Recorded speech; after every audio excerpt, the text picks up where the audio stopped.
नमस्कार मंडळी, लग्नानंतर होईलच प्रेम या मालिकेचा आजचा म्हणजे 20 जूनचा भाग तुम्ही ऐकत आहात. आणि प्रेक्षकांनो, कालच्या प्रमाणे आजचा भाग जरा डबल इमोशनल आहे बरं का. म्हणजे आज तुमच्या डोळ्यात अश्रू आल्याखेरीज राहणार नाही. आणि अख्खाच्या अख्खा एपिसोड गाण्यामध्ये आजचा काय दाखवलंय प्रेक्षकांनो, इमोशनल टू मच सही. तर बघत राहा. सुरुवातीला त्यांनी दाखवलंय काव्या रडत असते आणि जीवाला म्हणते, जीवा अरे नवरा म्हटल्यानंतर माझ्या नावापुढे जीवा देशमुख हेच नाव मला दिसत होतं रे, पण आत्ता ते दिसत नाहीये. आणि या सगळ्याचा त्रास मला किती होतोय ना, ते फक्त मलाच माहिती आहे रे जीवा. अरे माझं काळीच पिळवटून निघतं रे. माझ्या नावापुढे देशमुख हे आडनाव लागलंय, पण ते जीवा नाहीये हे कळल्यावर काय वाटत असेल ना मनात, तुला नाही कळणार. त्या मनामध्ये ना माझ्या आग पेटते. आणि ती आग कशी विझवणार आहेस जीवा तू. बघा, जीवाने काव्याला जे उत्तर दिलंय ना ते सुद्धा खूपच मनाला भिडून गेलंय. जीवा म्हणतो, कशी विझवू मी आग, तूच सांग मला. माझ्या भावासोबत जेव्हा सप्तपदी चाललीस तेव्हा विचार केला का? त्याच क्षणाला मी तुला म्हणालो होतो की मंगळसूत्र काढ काव्या, काढ ते मंगळसूत्र. तेव्हा काय झालं होतं तुला? त्या क्षणाला काही विचार केला का तू? मग आता या क्षणाला मला कशाला सगळं ऐकवतेस काव्या? ज्या क्षणी माझ्या भावाचं नावाचं मंगळसूत्र घातलंच नाही या गळ्यामध्ये, त्याच क्षणी हा असाच मी उभा होतो ग तुझ्या समोर, जशी तू उभी आहे सध्या. तेव्हा तू काय केलंस काव्या? केलंस तू माझ्या मनाप्रमाणे? अगं मागे फिरली का तू? नाही ना. अगं मी तुला बोललो होतो की मागे फिर, मी येतो तुझ्यासोबत, चल बोल सगळ्यांशी. फिरली का तू मागे? फिरली? आता आलीयस मोठी सांगायला. काव्या, अगं तेव्हा सगळ्यां देखत तोंड घशी पाडलंस ग तू मला. अगं म्हणत होतो ना तुला, काढ ते मंगळसूत्र, अगं काढ ते मंगळसूत्र, सांगतो सगळ्यांना आपलं नातं. तेव्हा काय झालं होतं ग तुला? अगं तेव्हा हा जीवा तुझ्या मनात, तुझ्या नसानसात नव्हता का? तुझ्या मनात हा जीवा नव्हता? तुझ्या जाणीवात नव्हता? तुझ्या नसानसात नव्हता? आत्ता आठवला का तुला जीवा? अगं तुझ्या नावाचा हा टॅटू, हा टॅटू प्रेमाचं प्रदर्शन करायला कोरून घेतला होता का ग मी? सांग ना आता काव्या, आता का गप्प बसलीस ग? काव्या, तुला शेवटचं सांगून रिक्वेस्ट करतोय, सोड हे सगळं, संपव हे नातं. आता जे तुझ्या समोर आहे ना ते एक्सेप्ट कर. काव्या आता शांतपणे ऐकून घेते आणि म्हणते, हो तेच करणार आहे मी, आता तेच करणार आहे. जे आहे ना तेच एक्सेप्ट करणार आहे. आजपासून मी तुझ्या मागे करणार नाही. मी तुझ्याकडे माझ्या प्रेमाची भीक मागणार नाही जीवा. लग्नानंतर सुद्धा तुझ्याकडे प्रेमाची भीक मागणारी ही काव्या आजपासून संपली, हे समजून घे आता जीवा. आता ती जेव्हा असं बोलते तेव्हा तिचं बोललेलं वाक्य खूप घुमताना ऐकवलंय. काव्या म्हणते, आजपासून मी तुझ्याशी फक्त आणि फक्त नंदिनीताईचा नवरा म्हणूनच बोलणार आहे जीवा. नकोय आता, मला काहीच नकोय. मला हा जीवा पण नकोय आणि आता त्याचं प्रेमही नकोय. मला आता काहीही नकोय. संपली बर का ती जीवाची काव्या आता कायमची संपली. आता काव्या असं बोलते आणि तिच्या डोळ्यातनं अश्रू वाहायला लागलेत. आता कुठेतरी त्यांनी एक पॉइंटला असं दाखवलं प्रेक्षकांनो, आतापर्यंत जीवा नंदिनीचं सगळं प्रेम एक्सेप्ट करत होता ना, आता ह्या काव्याने त्याला एवढ्या सगळ्या आठवणी त्याच्या जागृत केल्या आहेत ना, त्यामुळे जीवा डिस्टर्ब झालाय आणि काव्या आता स्टेबल झाली आहे. काव्या हे सगळं बोलून त्याला म्हणते, एक गोष्ट लक्षात ठेव जीवा, या सगळ्याचा अर्थ असं नाही होतं की मी पार्थ सोबत केलेलं लग्न मान्य करेल. तू नाही का तुझं नंदिनीताई सोबत झालेलं लग्न एक्सेप्ट केलंयस, छान सुखात तुमचा संसार चालू आहे आणि अगदी छान चाललंय. नाही, पण मी हे असं करणार नाहीये. मी आता पार्थला डिवोर्स देऊन टाकणार आहे. आता जेव्हा काव्या असं बोलते तेव्हा जीवाला धक्का बसलाय. आता काव्या म्हणते, नकोय मला आता काहीच नकोय. मला आता इथे राहायचंच नाहीये. ना मला तू हवायस ना मला पार्थ हवाय. मला काहीही नकोय. जीवा, तुला माहितीये पार्थ खूप चांगले आहेत, त्यांना मी खूप आवडते सुद्धा. पण प्रॉब्लेम हा आहे ना की मला तू आवडतोस ना, तू आता आवडत होतास. आता असं बोलून काव्याने तिच्या वाक्याला बरोबर केलंय आणि म्हणते कशी की आता ही काव्या यापुढे तिच्या करिअरवर आणि स्वतःवरच फोकस करणार आहे. आता जीवा तिच्या आयुष्यात होता आणि तो आता नाही आहे. असं बोलून आता ती खूप रडायला लागते. मग आता हळूच जीवा म्हणतो, हे सगळं करायला जमेल तुला? जीवाला नेमकं हवंय तरी काय प्रेक्षकांनो, आता मी कन्फ्यूज झाली आहे. पण आता बघा, काव्या त्याला उत्तर देते, अवघड आहे रे, अवघड आहे जीवा, पण मी 100% पूर्ण प्रयत्न करणार आहे. मी आता तुला विसरणार आहे जीवा. तसं पाहिलं तर जीव गेला तरी नाही विसरू शकत रे मी तुला. ठीक आहे, तुला हेच हवं होतं ना, पण आता जीव गेला ना तरी ही काव्या तुझ्या मागे कधीच परत येणार नाहीये. काव्याचा डिसिजन अतिशय योग्य आहे प्रेक्षकांनो. काव्या त्याला पुन्हा रिपीट करत म्हणते, कधीच नाही येणार जीवा, मी कधीच नाही. आणि हो, तू काळजी नको करूस, मी कधी कोणाला सांगणार पण नाही की माझं तुझ्यावर प्रेम आहे किंवा होतं. नाही सांगणार रे, नको काळजी करूस. आणि तुझं माझ्यावर प्रेम होतं हे सांगायचा प्रश्नच येत नाही ना जीवा, कारण आता ते काही दिसतच नाहीये. कारण आता मी तुला आणि आपल्या प्रेमाला कायमचं विसरून जाणार आहे. हे मी 100% करणार आहे. असा प्रयत्न तरी करेल रे जीवा. आता काव्या जेव्हा असं बोलते तेव्हा जीवाच्या डोळ्यातनं खरं तर पाणी येत असतं, पण तो ते लपवायचा खूप अगदी आटोनाट प्रयत्न करतोय. काव्या म्हणते, जीवा आता मी ना देवाजवळ प्रार्थना करणार रे की असं कोणाच्याही बाबतीत घडू नये. कारण असं काही घडलं ना जीवा तर प्रेमावरचा विश्वास उडेल रे लोकांचा. आता काव्या जे बोलते ना प्रेक्षकांनो, ते अगदी आर्त भावनेने बोलते. पण काय आहे ना, कधी कुठे कशा स्वर्गाच्या गाठी बांधल्या जातात वगैरे वगैरे हे सांगता येत नाही ना. आता काव्या हे सगळं बोलून निघून जाणार असते. ती थोडंसं पावलं तिची पुढे घेते आणि पुन्हा मागे फिरत म्हणते, अरे हो, महत्वाची गोष्ट सांगायचीच राहिली जीवा. अरे प्रेम कसं करायचं ना हे तू मला शिकवलंस, आणि प्रेम कसं असू नये ना हे सुद्धा मला तूच दाखवून दिलंस. आता ती असं बोलते आणि ती प्रचंड हर्ट झालेली आहे. तिच्या मनाला खूप वेदना होत आहेत आणि ती आता हात जोडून नमस्कार करते या जीवाला आणि म्हणते, thank you Janmejay Deshmukh, thank you so much for everything. अरे बापरे प्रेक्षकांनो, आता इथे जे त्यांनी ते सॅड सॉन्ग लावलंय ना, तुम्हाला सांगते कोणाच्या बाबतीत असं घडतंय नाही घडतंय आय डोंट नो, पण ते गाणं आणि ही सिच्युएशन बघून ना लिटरली डोळ्यात रडू येतं. म्हणजे पाणी आल्याशिवाय राहणार नाही डोळ्यात. म्हणजे बघा ना काय अभिनय आहे प्रेक्षकांनो, काय लेवलचा अभिनय केलाय, अप्रतिम. आज काव्या आणि या जीवाला 100 पैकी 100 मार्क. हा प्रेक्षकांनो, नवल आहे, म्हणजे कमालच आहे. हा असा अभिनय करायला खूप गट्स लागतात प्रेक्षकांनो. हा जो सीन आहे ना, हा टीव्हीवर बघायला तुम्ही मिस करू नका. आता काव्या हात जोडून जीवाच्या समोरून जात असते तेव्हा त्यांनी ते गाणं ऐकवलंय, लग्नानंतर होईलच प्रेम, हात कोणाचा येईल हाती नाही कुठला नेम. आणि हे सगळं गाणं ऐकत असताना काव्या अशी स्लो मोशनमधून तिथून निघून जातीये आणि जीवा तिला असं बघतोय आणि त्याच्या डोळ्यातनं इतके अश्रू येत आहेत की ते थांबायला आता तयार नाही आहेत. एवढं सुंदर आणि अप्रतिम त्यांनी दाखवलंय. आता बघा हा पुढे काय काय घडतंय. म्हणजे त्यांनी ना आज ही जी मालिका दाखवली आहे ना ती तुम्हाला टीव्हीवर बघायला खूप छान वाटेल, कारण हे जे दृश्य दाखवत असतात ना प्रेक्षकांना, आता रिव्ह्यू सांगताना आम्हाला एक्सप्लेन करावं लागतं. ते एक्सप्लेन करण्याच्या ऐवजी तुम्ही जर ते बघितलं ना आज टीव्हीवर, काही काही एपिसोड असतात ना जे टीव्हीवर पाहिल्यावरच समाधान होतं, त्यापैकी हा एपिसोड आहे आजचा, असं म्हणायला हरकत नाहीये. आणि आता नेमकं काय झालंय प्रेक्षकांनो, आता माझ्या अँगलने मी तुम्हाला सांगायचा प्रयत्न करते.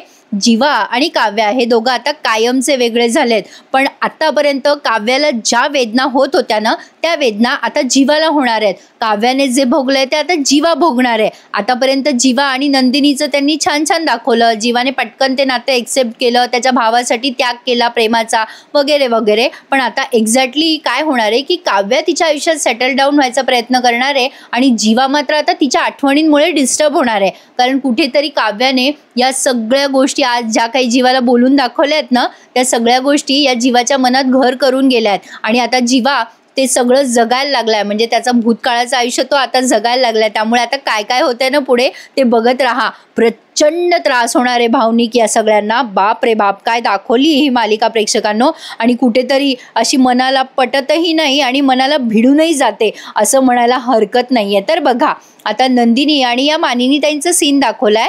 मानिनीताई म्हणतात, अगं नंदिनी मी जरा आलेच बाई, बघ किती गर्दी आहे मंदिराजवळ, मी नंबर लावून येते, तू फुलं घे तोपर्यंत. आता तेवढ्यात तिथे एक बाई दिसली आहे नंदिनीला. ती म्हणते, ताई ओळखलत का मला? आता इथे आपल्याला मागचा एपिसोड व्हिज्युअलाइज करून दिलाय. ही जी अंजली आहे ना, तिला घटस्फोट हवा होता नवऱ्यापासून जो नंदिनीने मिळवून दिला, तीच ही मुलगी. नंदिनी म्हणते, अगं हो अंजली ओळखलं, कशी आहेस, मजेत ना? आता ही अंजली म्हणते, ताई मी आनंदी आहे, तुम्ही कशा आहात? नंदिनी म्हणते, मस्त, हां खूप छान आहे. आता बघा ती अंजली म्हणते, ताई बरं झालं तुमच्यामुळे आमचा घटस्फोट झाला, कोर्टाने आमचा घटस्फोट फास्ट ट्रॅकमध्ये करून दिला असं काहीतरी ती सांगते. आता नंदिनी म्हणते तुझ्या मनासारखं झालं ना अंजली, बरं झालं. आता ती अंजली म्हणते ताई त्यांनीच मला म्हणजे पुढच्या नात्याकडे जाण्यासाठी प्रवृत्त केलं. खरंच खूप छान वाटतंय आम्हाला एकमेकांना सोडून आणि आम्ही खूप खुश आहोत. त्यांनी मला नको असलेल्या लग्नात अडकवून ठेवलं होतं आणि जेव्हा मोकळं केलं ना त्यांनी मला, तेव्हा मला बरं वाटलं हो ताई. खूप छान वागलो बोललो आम्ही एकमेकांशी. तुला आश्चर्य वाटेल ग ताई, अगं काम असलं ना तर आम्ही एकमेकांशी चर्चा पण करतो. नंदिनी म्हणते ओ अच्छा अच्छा. आता ती अंजली म्हणते नको असलेल्या या लग्नातून ना त्यांना सुख मिळत होतं ना मला. आता नंदिनी त्या बाईचं बोलणं एवढं मनाला लावून घेते की विचारूच नका. ती अंजली म्हणते मनाविरुद्ध लग्न झालं होतं ते आम्हा दोघांनाही पटत नव्हतं, पण ताई या मनाविरुद्ध झालेल्या लग्नातून तू मलाच नाही त्यांना पण सोडवलं. जे झालं ना ते चांगलंच झालं. म्हणजे कधी कधी असं वाटतं ना ताई कधी कधी वाटतं तारण्यापेक्षा सोडून द्यावं ग हातचं, सैल तर सैल पण गोष्टी तुटत तर नाही ना. आता ती जेव्हा असं बोलत असते तेव्हा नंदिनी तिच्या आणि जीवाच्या नात्याविषयी विचार करायला लागते. अंजली म्हणते ताई अगं कसला विचार करतेस. नंदिनी म्हणते अगं काही नाही, तू आनंदी आहेस ना अंजली, मग झालं तर. अंजली म्हणते हो अगं ताई, हा आनंद ना तुझ्यामुळेच आहे. तू जे काही केलंयस ना माझ्यासाठी त्यासाठी मी आयुष्यभर तुझी ऋणी राहील. नंदिनी म्हणते अगं वेडी आहेस का, आता खुश राहा हां तुझ्या आयुष्यात. आता ती अंजली म्हणते हो ताई चल येते हं, असं म्हणून आता ती निघून जाते. पण अंजली जे काही बोलली आहे ते सगळं वाक्य नंदिनीच्या डोक्यामध्ये घर करून गेलंय. नंदिनी त्या बाईचं वाक्य असं म्हणजे विचार करत राहते की खरंच नातं सोडून दिलेलं बरं का. ती बाई जे शेवटचं वाक्य बोलली ना तारण्यापेक्षा काहीतरी सोडून द्यावं, सैल झालेलं बरं वगैरे, आता ते वाक्य नंदिनीच्या मनात खूप घर करून गेलंय. मगाशी म्हणले ना मी प्रेक्षकांनो, जी काव्याची अवस्था होती ती आता जीवाची होणार आहे. आणि आता इथून पुढे ना प्रेक्षकांनो मालिका संपेपर्यंत फक्त जीवाचे काही वाक्य तुम्हाला ऐकवलेत आणि मालिका संपेपर्यंत तुम्हाला इथे गाणं ऐकवलं जाणार आहे. आणि या दोघांची परिस्थिती दाखवली आहे त्यांनी, मानसिक अवस्था कशी झाली आहे प्रेमभंग झालेल्या या दोन प्रेमवीरांची, असं त्यांनी दाखवलंय. त्याच्यासाठीच लग्नाच्या आधी नको ते उद्योग करू नये हे कंसात सांगते हा मी. तर बघा आता जीवा आणि काव्या दोघेही जण कसे खचून गेलेत असं त्यांनी दाखवलंय. आणि अप्रतिमा प्रेक्षकांनो, अंगावर काटा येईल लिटरली तुम्हाला या कलाकारांचा अभिनय बघताना. खरंच खरंच माझ्याकडनं 100 पैकी 100 मार्क आहेत या दोघांना. आता इथून पुढे तुम्हाला थोडं जरा माझं बोलणं ऐकावं लागेल प्रेक्षकांनो, कारण इथून पुढे त्यांनी फक्त आणि फक्त म्युझिकमध्ये तुम्हाला सगळे सीन ऐकवलेत. आता काव्याच्या मनावर एवढा मोठा आघात झालाय की ती खचून गळून गेली आहे आणि तिने आता ते नातं संपवलंय. त्यामुळे आता ती रडून घेतीये शेवटची असं त्यांनी दाखवलंय. आणि आता काव्या ते जे काही बोलली आहे ते सगळं पुन्हा तिच्या डोक्यात घुमतंय आणि ते पुन्हा आपल्याला दाखवलंय. आणि काव्याच्या मनाची अवस्था बघा, ती रडते पडते खूप वेळ, असं तिचं म्हणजे डोकं असं आपटून घेते. आणि आता तिने काय केलंय की तिच्या जवळ सध्या असलेल्या ज्या जीवाच्या काय आठवणी वगैरे आहेत ना त्या नष्ट करायचा तिने प्रयत्न केलाय. ती आता तिचा मोबाईल घेते आणि जीवाचे आणि तिचे फोटो बघायला लागते. आणि इथे या मालिकेचं जे आवडतं काय म्हणता येईल सॅड सॉन्ग नाहीये का, पेटलं आभाळ सारं पेटलं हे रान रे, जे अप्रतिम वाटतं ते गाणं. म्हणजे कोणाचं ब्रेकअप झालेलं असो नसो, पण हे गाणं ऐकलं ना प्रेक्षकांनो की डोळ्यातनं पाणी आल्याशिवाय राहत नाही. खरं आहे, एवढं सुंदर अप्रतिम गाणं आहे. आणि या सगळ्यांच्या सिच्युएशनवर हे गाणं अगदी परफेक्ट फिट होतं. त्यामुळे हे गाणं आपल्याला मालिका संपेपर्यंत ऐकायचंय, त्यामुळे ऐकायला जबरदस्त वाटलंय. कुठेतरी सकाळची सुरुवात दुःखाने झाली असं वाटायला लागेल तुम्हाला, पण ठीक आहे हो, मालिका आहे बघायची द्यायची सोडून. पण एक लाखात वाक्य सांगू तुम्हाला प्रेक्षकांनो, एकच, कुठल्याही गोष्टीचा शेवट म्हणजे नवीन गोष्टीची सुरुवात असते. काव्या आज रडून घेतीये, जीवा पण रडून घेतोय, पण आता त्यांच्या नव्या नात्याची ही सुरुवात ठरणार आहे. आणि त्यांच्या जे नाही त्यांच्यात घडलेलं म्हणजे जे त्यांचं जे नातं पुढे गेलं नाही त्या नात्याचा शेवट मात्र आज झालाय, हे खरं आहे. त्यामुळे या गोष्टीच्या वेदना या दोघांना प्रचंड होत आहेत. प्रेम या दोघांचं एकमेकांवर खरं होतं, त्यामुळे वेदनाही खऱ्याच असणार. आता काव्याने तिच्याजवळ असलेल्या एक एक वस्तू काढल्यात आणि त्या वस्तू आता ती डिस्ट्रॉय करायचा प्रयत्न करते, रॅदर त्या वस्तूंना इजा पोहोचवायचा प्रयत्न करते. तिचा राग तिने त्या वस्तूंवर काढलाय असं म्हणायला हरकत नाहीये. कुठेतरी आता तिला पश्चाताप होतोय की आपण का प्रेम केलं होतं या माणसावर, आणि मुळात आपण प्रेमातच का पडलो, नसतो पडलो तर बरं झालं असतं. या गाण्यातून काहीतरी असं सिद्ध होतं प्रेक्षकांनो. आता जीवाची अवस्था काही वेगळी नाहीये. जीवा सुद्धा आता तिथे आलाय आणि त्या टॅटूमुळे त्याला थोडा त्रास होतोय असं दाखवलंय, पण आता त्याला सुद्धा काव्याच्या आठवणी प्रचंड त्रास देत आहेत. आणि हे गाणं जेव्हा ऐकताना प्रेक्षकांनो, नाही म्हटलं तरी खरंच डोळ्यातून पाणी येतो. आता काय सांगू, हे सगळं जे तुम्हाला मी एक्सप्लेन करतेय ना, ते एक्सप्लेन करतानाच खूप कसं तरी होतं. म्हणजे बघा ना, जीवाची अवस्था बघा, काय अभिनय केलाय प्रेक्षकांनो, खरंच अंगावर काटा येतोय. आता जीवाने काय केलंय, ते काव्याचं आणि त्याचं जे मोल्ड आहे ना हाताचं, ते मोल्ड त्याने कपाटातनं काढलंय आणि तो खूप वेळ न्याहाळतोय. म्हणजे दोघांची ही अवस्था किती सारखी दाखवली आहे बघा ना. आता काव्या ते त्याचं आणि तिचं जे पेंडंट आहे ना ते हातात घेते आणि कर्कटकने ते पेंडंट मधला फोटो असा उकरायचा प्रयत्न करते. तो लवकर निघत नसतो, त्यामुळे काव्याची होणारी तडफड तगमग सगळी तुम्हाला या गाण्यातून स्पष्टपणे दिसणार आहे. आणि यांच्या अभिनयातून खरंच प्रेक्षकांनो, काय अभिनय करते हो काव्या, अप्रतिम. आता माझ्या तोंडून सारखे हे शब्द निघतायत, कारण मी हे जे बघते ना स्क्रीनवर, ते अगदी म्हणजे अकल्पनीय आणि अविश्वसनीय असा अभिनय प्रेक्षकांनो. मला असं नाही म्हणायचंय की यांच्यापेक्षाही खूप चांगले कलाकार आहेत, पण यांनी जे दाखवलंय ना आज, खरंच अंगावर काटा येईल तुम्हा सगळ्यांच्या. तर बघा, काव्या आणि जीवा एकमेकांच्या आठवणी अशा हातात घेताय. जीवाने आता ते मोल्ड हातात घेतलंय आणि आता जीवाचे काही डायलॉग त्यांनी ऐकवलेत. ऐका आता जीवा काय बोलतो. जीवा आता विचार करतो, रडतोय का मी? नाही नाही, मी आता अजिबात रडणार नाहीये. उलट मी आता या सगळ्या व्यापातून मोकळा झालो. नाही, जे झालं ते बरं झालं. फायनली काव्या माझ्या दादाची झाली ना. हो, होईल ती होईल, पण मला वेळ लागेल का आता? काय करू मी? काव्याने आता मला विसरायचं ठरवलंय. काव्या मला खरंच विसरू शकेल? काव्या, मी तुझ्यासाठी नाही बनलो ग. अगं तू खरंच मला विसरून जा. तू जा मला कायमचं विसरून. असं समज की जीवा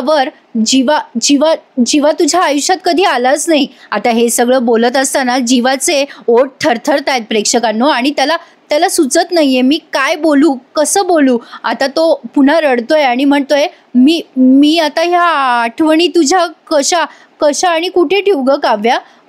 कशा मी या सगळ्या आठवणी फेस? काव्या, तुला दिलेल्या आठवणी, तुला दिलेले सगळे वचन आणि हा जीवा नावाचा चॅप्टर तुझ्या आयुष्यातून संपला ग. अरे यार, माझ्या डोळ्यातनं पाणी काय येतंय. सॉरी हा प्रेक्षकांनो, कुठेतरी ना ही मालिका खूपच हृदयाला भिडून जाते हा. म्हणजे काय सांगू, बोलताना ना मला सुद्धा माझे अश्रू थांबवता येत नाहीये, कारण ते जे असं म्युझिक वगैरे लावतात ना मागून, अगबाई खरंच रडायला येतो प्रेक्षकांनो. काय सांगू, आज तुम्ही सगळे सुद्धा रडल्याखेरीज राहणार नाही जर तुम्ही मालिका टीव्हीवर पाहिली तर. कारण ते म्युझिक, ते गाण्यांचे बोल आणि या दोघांनी वठवलेला इतका सुंदर अभिनय, कुठेतरी माझा आवाज आज थरथरतोय प्रेक्षकांनो खरंच. पण ठीक आहे, अतिशय सुरेख एपिसोड होता आजचा. म्हणजे एवढा इमोशनल सीन मी पिक्चर नंतर मालिकेत पहिल्यांदा बघितला असं म्हणायला हरकत नाही. आणि कौतुक करून खरंच मी दमली आज. एवढा सुंदर अभिनय केलाय आज या फायनली काव्या आणि जीवा या दोघांनी एकमेकांचं नाव आता आयुष्यात नाही घ्यायचं हे ठरवलंय. पण या दोघांना हे कितपत जमणार आहे आणि जमेल का, हे आता येणारा भाग आणि काळच ठरवेल. तर बघा, काव्याची ही अवस्था अशीच काहीतरी दाखवली आहे, जणू काही काव्या तिच्या डोळ्यातनं शेवटचे अश्रू काढतीये जीवासाठी, आणि त्यानंतर ती जीवाचं नाव आयुष्यात कधीही घेणार नाही असं तिने ठरवलंय. पण आता तिचं मन आणि बुद्धी तिला कितपत साथ देते हे आता तिचाही येणारा काळ ठरवेल प्रेक्षकांनो. आजचा एपिसोड किती सुरेख होता ना. आज जे प्रेक्षक मनापासून ही मालिका बघतात ना, त्यांनी अगदी म्हणजे मनापासून लाईक करायला विसरू नका आणि मला कमेंट करून सांगायचंय. जे प्रेक्षक कधीच कमेंट करत नाही, अगदी त्यांनी सुद्धा आवर्जून मला कमेंट करून सांगायचंय की आजचा भाग तुम्हाला कसा वाटला. आणि प्रेक्षकांनो, मी अपेक्षा करते तुमच्या पॉझिटिव्ह कमेंट्सची. खरंच प्रेक्षकांनो, अतिशय सुरेख भाग दाखवलाय आणि एपिसोड इथे संपलाय. पुढच्या भागात आपण बघतोय की काव्या अगदी या पार्थ प्रमाणे चष्मा वगैरे लावून बसली आहे. काव्या अभ्यास करतीये तेव्हा पार्थ तिच्याकडे बघून म्हणतो, काव्या किती क्यूट दिसताय हो तुम्ही. चला, सगळ्यात महत्वाचं आज काय झालं माहितीये का, ते पुस्तक आहे ना ते सरळ आहे. आता काव्या म्हणते, आता सरळच वागायचं ठरवलंय मी, मागचे सगळे धागे पुसून. आता जेव्हा काव्य असं बोलते तेव्हा इकडे नंदिनी आणि जीवाचा त्यांनी शॉट दाखवलाय. जीवा गाढ झोपेत असतो आणि तो रडून रडून दमलेला असतो. नंदिनीच्या हाताने ते मोल्ड फुटून जातं, कारण ती कपाट उघडते ना तेव्हा ते अगदी अलगद कोपऱ्यातच ठेवलेलं असतं जीवाने, त्यामुळे तिच्या हातून ते चुकून फुटलंय. पण आता जीवा तिच्यावर प्रचंड संतापतो. तो झोपेतून उठतो तेव्हा नंदिनी गडबडून जाते आणि म्हणते, जीवा थांबा ना, मी आवरते. आता जीवा म्हणतो, अजिबात एकाही वस्तूला माझ्या हात लावू नकोस, आमच्या दोघांची शेवटची आठवण होती ही. आता जीवा अगदी आर्त भावनेने नंदिनीशी हे बोलत असतो, त्यामुळे नंदिनीच्या पायाखालची जमीन सरक. असा हा पुढचा प्रोमो त्यांनी दाखवलाय. कसा वाटला प्रेक्षकांनो आजचा एपिसोड, मला नक्की कमेंट करून सांगा. अगदी समरस होऊन मी तुम्हाला मालिकेचा रिव्ह्यू देते आणि हो, कुठेतरी चुकलं असेल तर माफी असावी. आणि आपल्या चॅनलला प्लीज सबस्क्राईब करायला विसरू नका, जे मी तुम्हाला रोज सांगते. जर नवीन असतील सबस्क्रायबर त्यांनी प्लीज चॅनलला सबस्क्राईब करा आणि भेटूयात उद्या पुन्हा एकदा. आजचा रिव्ह्यू कसा वाटला मला कमेंट करून नक्की कळवा, मी तुमच्या कमेंटची वाट बघेल. भेटूयात उद्या प्रेक्षकांनो पुन्हा एकदा काव्या आणि जीवा या दोघांच्याही आयुष्याची नवी सुरुवात बघायला. लग्नानंतर होईलच प्रेम या मालिकेचा पुढचा रिव्ह्यू ऐकायला. भेटूयात उद्या, तोपर्यंत काळजी घ्या स्वतःची. धन्यवाद.